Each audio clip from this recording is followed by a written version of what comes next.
Хәзер бит социаль челтәрләрдә шундый тренд бар. Бостонский брак дип атала, ягъни кызлар, дус кызлар тормышның авырлыкларын бергә алып барыр өчен бергә тора башлыйлар. Алар теге гетеросексуаллар инде.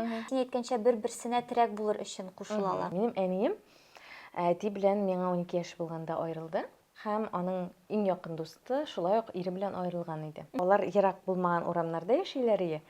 Һәм һәр вакыт бер-берсенә булышалар иде. Менә минем әни 30 көнгә китә иде гастрольгә. Ул апаны син дә беләсең.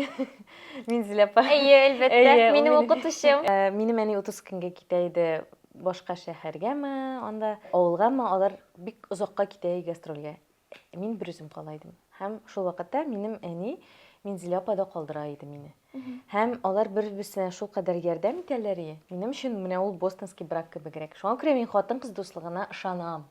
Чөнки мин хатын-кызларның бер-берсен һәр вакытта бер-берсенә терәк булуын күреп үстем. Минем өчен ул модель таныш. Мин әле бәлки менә ир-ат белән хатын-кыз мөнәсәбәтен аңлап бетерә алмыймдыр. Ләкин хатын-кыз белән хатын-кыз аралашуны, дуслыкны мин бик аңлыйм һәм беләм һәм аңа ышанам.